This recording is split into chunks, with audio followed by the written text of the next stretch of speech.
Demokrasinin beşiği dediğimiz Avrupa. Özgürlüğün, hukukun, insan haklarının anavatanı. İkinci Dünya Savaşı'nın korkunç küllerinden doğan o ışıltılı yeni düzen. Bir daha asla dendi ve bu söz kıtanın yemini, bir nevi anayasası oldu. Ama o küllerden doğan şey sadece demokrasi değildi. Görünmez bir şey daha doğmuştu. İsimsiz, hesapsız ve ürkütücü derecede güçlü bir şey. Devletlerin içinde, bizzat devletlerin bilgesiyle kurulan ama hiçbir devletin kontrol edemediği asimetrik bir ağ. Kağıt üzerindeki resmi görevi Sovyet tankları Avrupa sınırını geçerse direnmek. Ama gerçek görevi çok daha yakın bir düşmana karşı. Bizzat kendi halkına. Adı Gladio. Ve bu yapının ne olduğunu anlamak istiyorsak tarihin tozlu raflarına değil, tek bir güne, tek bir sabaha bakmamız yeter. 16 Mart 1978, Roma. O sabah İtalya'nın eski başbakanı Aldo Moro, 5 koruması öldürüldükten sonra kaçırıldı. Ve hukuk devleti dediğimiz o devasa mekanizma ile birlikte İtalyan devleti 55 gün boyunca onu kurtarmak için hiçbir ciddi adım atmadı. Peki neden? Bu sorunun cevabı sadece bir suikastin değil, demokratik bir devletin kendi elleriyle kazdığı çukurun hikayesi. 1945. Avrupa bir kıta değil, adeta devasa bir mezarlıktı. Şehirler yıkılmış, ekonomiler buharlaşmış, devletlerin 1000 yıllık hiyerarşileri tuzla buz olmuştu. Ve bu harabenin üzerinde iki farklı el, iki farklı dünya inşa etmeye başladı. Çift kutuplu bir dünya vardı artık. Bir tarafta Washington, bir tarafta Moskova. Amerika'nın Avrupa üzerindeki üstünlük hamlesi Marshall Planı oldu. Avrupa'ya akan 13 milyar dolar demekti bu. Fabrikalar, yollar, hatta ekmek bile. Büyüklerimizin hatıralarında hala vardır Marshall yardımları.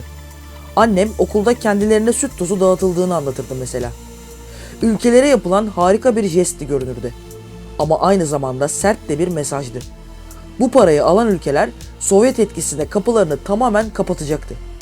İnsani bir yardım değildi bu. Kıta Avrupa'sının ruhunu satın almak isteyen bir sözleşmeydi. Plan her şeye rağmen işe yaradı. Her ülkeye etkisi aynı olmasa da ekonomiler toparlandı. Avrupa kısmen ayağa kalktı. Üzerindeki ölü toprağını attı. Ama sandıkta olan şey başkaydı. Sıradan halk olaylara farklı bakıyordu. İtalya'da Komünist Parti yapılan seçimlerde oyların 1/3'ini aldı. Fransa'da işçi sınıfı demokratik yollarla güçlenmeye başladı. Meşru, seçimle ve kurallara uygun bir şekilde halk kendi sözünü söylüyordu. Oysa Washington için bu tablo kabul edilemezdi. Sovyet tankları sınırı geçmiyordu ama seçim sandıkları Avrupa'yı yanlış bir yöne sürüklüyordu. Yanlış derken Washington açısından elbette. Ve işte tam burada tarihin en sessiz kararlarından biri alındı. İşgal ihtimaline karşı devletlerin içinde devletlerden bile gizli olarak yedek bir devlet kurulacaktı. NATO çatısı altında, CIA ve MI6 gözetiminde. Yer altında işini görecek, potansiyel işgalcilere hayatı zindan edecek görünmez bir ağ. Bu ağın İtalya'daki kod adı Gladio'ydu. Çift ağızlı kısa Roma kılıcı. Sovyet tankları Roma'ya hiçbir zaman gelmedi fakat komünist partiler sandıklardan güçlenerek çıkmaya devam etti. Ve o an Gladio'nun resmi görevi rafa kaldırıldı. Gerçek görevi başladı. Böylece namlular içe döndü. Artık hedef dışarıdaki işgalci değildi. İçerideki ideolojik tehditti. Korku bir savunma stratejisi olmaktan çıkmış, tamamen bir yönetim biçimine dönüşmüştü. Basit bir soru soralım. Devletler halkını nasıl yönetir? Hepinizin aklında klasik cevap var eminim. Yasa yapar, seçim yapar, meşruiyetini böylece inşa eder. Ama bir başka yol daha var. Çok daha eski, çok daha karanlık bir yol. Korkut, kaos yarat, sonra da bozulan bu düzeni sen geri getir. Buna gerilim stratejisi diyorlar. İtalya'dan dünyaya servis edilen bir kavram. Telaffuzu biraz zor ama tam adı şöyle. Strategia della tensione. Mantık şu. İnsanlar gerçekten korktuğunda özgürlükten değil, güvenlikten yana tercih yapar. Değişimden değil, düzenden yana tavır takınır. Yani eğer yeterince korku yaratabilirsen, sandıkta kazanmana bile gerek kalmaz. Halk zaten seni tek kurtarıcı olarak görür. Ama halkta yaratılmak istenen korkunun da bir kaynağa ihtiyacı var. Şimdi şöyle düşünün. Maaşını, silahını ve eğitimini potansiyel Sovyet tehdidine karşı almış yüzlerce ajan var elinizde. O düşmanı bekliyorsunuz, bekliyorsunuz ama bir türlü gelmiyor. Ama o devasa mekanizma hala elinizde. Ne yaparsınız? Düşmanı gelmeyen bir ordu önünde sonunda mutlaka kendi düşmanını icat eder. Başka şansı yoktur çünkü. Tarihin farklı dönemlerinde, farklı ülkelerde bu yöntemin izlerini görüyoruz. Kurşun yıllar olarak adlandırılan İtalya'daki bu dönemde bu kavramın ortaya çıkışıydı işte. Üstelik Gladio'nun elinde hem araç vardı hem de hedef. 12 Aralık 1969, Milano. Piazza Fontana'daki Tarım Bankası'nda öğleden sonra saat 16.37'de bir bomba patladı. 17 kişi öldü, 88 kişi yaralandı. Hükümet aynı gün bir isim koydu faillere. Anarşistler, sol gruplar. Halk inandı. Hayata soldan bakan gruplar zayıfladı. Statüko rahat bir nefes aldı. 1980, Bologna. Tren istasyonunda bomba. 85 ölü.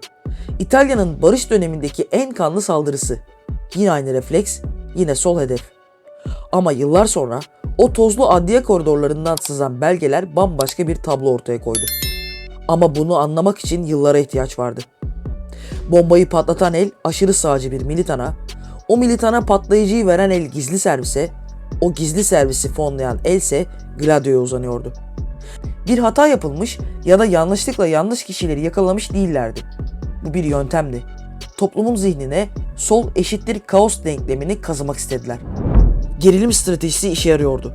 Ama bu sistemin karşısında duran, devleti içine düştüğü bu karanlıktan çekip çıkarmak isteyen biri vardı. İtalyan Gladiosu'nun kurduğu bu laboratuvarda denek olmayı reddeden bir adam. Aldo Moro. Aldo Moro, sistemi dışarıdan yıkmaya çalışan biri değildi. Tam aksine tam 5 kez başbakan olmuştu. Bir hukuk profesörüydü. İtalyan Hristiyan Demokrat Partisi'nin beyni, devletin en tepesindeki adamdı. Onu diğer politikacılardan farklı kılan özelliği ise esnek düşünmesiydi. Her hamlesini hesap eden, sabırlı ve uzlaşmacı bir adamdı. Moro'nun bunca yıllık politika ve devlet yönetimi tecrübesi sayesinde net olarak görebildiği bir gerçek vardı. Devletin ancak kapsayabildiği kadar güçlü olduğunu kesinlikle biliyordu. Ve İtalya'da milyonların oyunu alan Avrupa'nın en büyük komünist partisini sistemin dışına itmek demek, gerilimi evin içinde tutmak demekti. Bu gerilim tırmandıkça tırmanır ve sonunda toplumu böler, kurumları çürütür, demokrasiyi içten içe eritirdi. Bu tehlikeye karşı Moro ciddi bir çözüm üzerinde çalıştı. Diyalog ve uzlaşma yolundan başka çare yoktu. Komünist Partiyi sisteme dahil etmek zorundalardı. Seçimle, demokratik yoldan ve elbette silahsız olarak. Dışarıda tutmak ve sürekli bir gerilim yerine onları içeri almak huzurlu bir İtalyan toplumu yaratabilirdi. Böylece şiddeti değil, siyaseti tercih etmiş olacaklardı. Bu fikir İtalya'da karşılık buldu ve geniş bir yankı uyandırdı. Halk gerilimden yorulmuştu çünkü. Moro'nun önerisi gerçek bir çıkış yolu olabilirdi. Ama bu öneri Washington'da çok farklı bir duygu uyandırdı. O yıllarda Amerika Birleşik Devletleri'nin ulusal güvenlik danışmanı olarak görev yapan meşhur Henry Kissinger, Moro'yu bizzat uyardı. Soğuk Savaş'ın katı bakış açısına göre bir NATO üyesinin kabinesinde komünistler yer alamazdı. Bu yoldan vazgeç dedi Kissinger. Bedeli çok ağır olur.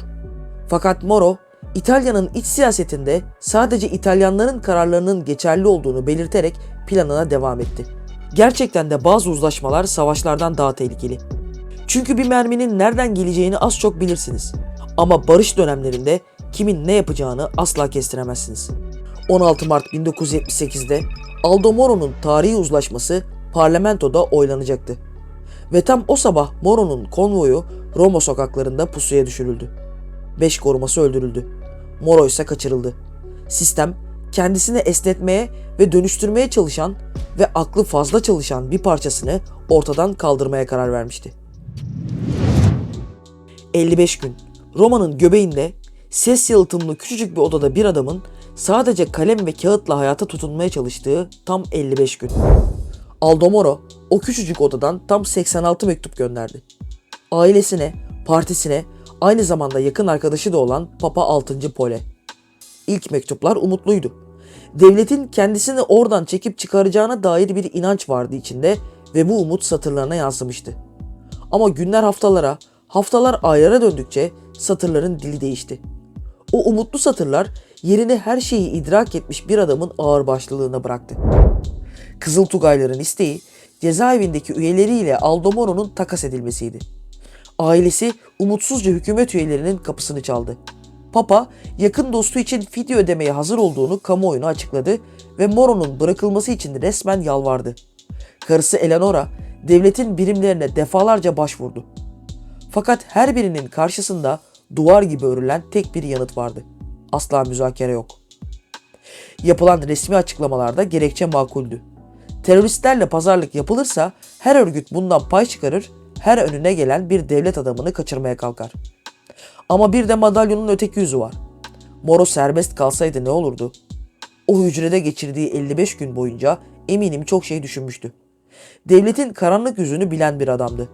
Ve serbest kaldığında hem bildiklerini anlatabilir hem de tarihi uzlaşmasını sürdürebilirdi. Fakat ölü bir Aldo Moro, yaşayan ve planlarını hayata geçiren bir Aldo Moro'dan çok daha kullanışlıydı. 9 Mayıs 1978. Aldo Moro'nun cansız bedeni bir Renault 4'ün bagajında bulundu. Roma'nın tam ortasında, çok manidar bir noktada. Hristiyan Demokrat Parti Genel Merkezi ile Komünist Parti Genel Merkezi arasındaki yolun tam ortasında park edilmiş bir aracın bagajında. Devlet görkemli bir cenaze töreni hazırlamaya kalktı ama aile başka bir şey yaptı. Başlarına gelen bu büyük trajedide yanlarında hissetmedikleri devlet yetkililerini cenaze töreninde de yanlarında istemediler. Resmi töreni reddederek Aldo Moro'yu Roma'nın dışındaki küçük bir köy mezarlığına defnettiler. İtalyan hükümetinin düzenlediği alternatif törende ise ne ailesi vardı ne de Moro'nun naaşı. Devasa bir katedralde yüzlerce ülkenin katılımıyla, takım elbiselerin ağırlığıyla. Ama Moro ailesinin bu tavrı büyük bir hakikati bir kez daha ortaya serdi. Bir insanı feda ederek kurtarılan bir sistem artık içinde insan barındırmayan boş bir kabuktu sadece. Tüm bunlar size uzak bir Roma masalı gibi mi geliyor? Ya da Roma'nın güneşli sokaklarında çok eskilerden bir polisiye. Eğer öyleyse zamanı biraz ileri saralım ve 1990 yılına gelelim. Dönemin İtalya Başbakanı Giulio Andreotti parlamento kürsüsünde çıktı ve şöyle dedi. Evet, Gladio vardı. İşte o an sadece Roma değil, tüm Avrupa başkentleri aynı depremle çalkalandı. Çünkü Gladio'nun tekil bir mesele olmadığı anlaşılmıştı. Küresel bir ağın İtalya şubesiydi sadece. Belçika'da, Almanya'da, Fransa'da, İspanya'da, Yunanistan'da her ülkede farklı isim ama aynı mantık, aynı yapı, aynı kural tanımazlık ve aynı hesap vermemezlik. Ve o şubelerden biri de bizim sınırlarımızın içindeydi. Kontrgerilla. 1996'da Susurluk'ta bir trafik kazası oldu. Aynı aracın içinde bir emniyet müdürü, kamuoyunun yakından tanıdığı aranan bir tetikçi ve bir milletvekili hayatını kaybetti. Bu kazayla birlikte derin devlet kavramı kamuoyunun gündemine taşındı. Devlet, suç örgütleri ve siyaset. Üçü aynı arabadaydı işte. Üçü de aynı ağın parçasıydı. Ama bu başka bir kırılma noktası ve ayrı bir videonun konusu olacak. Kaçırmak istemiyorsanız abone olun ve bildirim zilini açın. Biz şimdi İtalya'ya geri dönelim. Çünkü Andreotti'nin itirafından sonra saçılan belgeler Gladio'nun gerçek beynini ortaya çıkarmıştı. İtalyan emniyet birimleri bir yolsuzluk ve cinayet soruşturması yürütüyordu. 1981'de Toskana Arezzo'da bir villaya baskın düzenlediler. Ve bu baskınla birlikte tarihin en karanlık rehberi ele geçirildi. P2 Mason Locası'nın üye listesi. Tam 962 isim. Aralarında 3 bakan, 43 milletvekili, 54 üst düzey emniyet müdürü ve 195 askeri yetkili vardı. İtalya'nın 3 ana istihbarat servisinin başkanları da listedeydi. Listenin en tepesinde ise kukla ustası lakaplı Licio Gelli bulunuyordu. P2 listesi 1981'de ele geçirildi. Skandal patlak verdi, hükümet düştü. Ama Gladio ile olan bağlantısı 9 yıl boyunca gün yüzüne çıkmadı. Ta ki 1990'da Andreotti kürsüye çıkana kadar. Şimdi Aldo Moro suikastine bir de bu pencereden bakalım. Buna mecburuz çünkü. Moro kaçırıldığında istihbarat biriminin başındaki isim kimdi? P2 üyesi. Moro'nun mektuplarını sansürleyen medya patronu kimdi? P2 üyesi. Peki yapılan ihbarları görmezden gelip sümen altı eden yargı ve emniyet mensupları kimdi? Yine P2 üyesi. Ortada bir tetikçi varsa her zaman emri veren biri de vardır. Ve bir devletin resmi mekanizmalarını felç etmek için darbe yapmanıza gerek yoktur. O mekanizmanın kilit noktalarına aynı amaca yemin etmiş bir avuç insan yerleştirmeniz yeterlidir. Aldomoro Kızıltugayların kurşunuyla öldü. Ama onu o hücreye mahkum eden P2 locasının görünmez ağları ve Gladio'nun gerilim stratejisiydi. 1990'da Andreotti'nin itirafının ardından Avrupa'da soruşturmalar başladı. Kimi isimler ifade verdi. Birkaç dava açıldı. Ama hiçbir ülkede tam bir hesaplaşma yaşanamadı. Çünkü Gladio yalnızca birkaç ajanın, birkaç gizli deponun hikayesi değildi ki. Devletin kendi içine işlemiş bir mantıktı Gladio.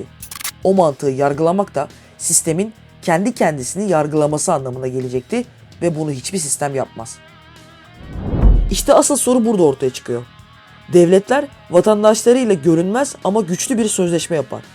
Sen eğitimini al, çalış, vergini öde, kurallara uy ve bize güven. Biz gerekeni yaparız, seni koruruz der. Bu sözleşme olmadan hiçbir devlet ayakta kalamaz. Peki ya devlet kendi eliyle bu sözleşmeyi yırtıp atarsa ne olur? Kendi halkını çembere almak için onu korkutup kaosa sığınırsa? Ya da başbakanını bile feda ederse mesela? Sistemi korumak için insanlar feda edilebiliyorsa o sistem aslında kimi koruyordur? Bu soru 1969'da sorulabilirdi. 1978'de sorulabilirdi. 1990'da sorulabilirdi. Bugün de sorulabilir. Çünkü Gladio resmen sona erdi ama devletlerin kendi halklarına karşı kurduğu o görünmez mekanizmalar bitmedi. Araçlar değişti ama benzerleri hala devrede. Bu hikaye burada bitmez. Gladio'nun Türkiye ağı, kontrgerilla ve susurluk. Bunlar bu videonun içinde kapısını araladığımız ama içine girmediğimiz odalar. Her biri ayrı bir kırılma noktası. Eğer bu anlatı size bir şey düşündürdüyse mutlaka yorumlara yazın. Gladio'yu daha önce duymuş muydunuz? Duyduysanız ne hissediyorsunuz hakkında? Ya da eğer duymadıysanız bu video size neler düşündürdü? Vereceğiniz yanıtlar bir sonraki videolarımızı şekillendirmemizde bize yardımcı olacak. Ve eğer tarihin bu yönü sizi de rahatsız ediyorsa kanalda zaten doğru yerdesiniz. Abone olun ve bir sonraki kırılma noktasını kaçırmayın. Hoşça kalın.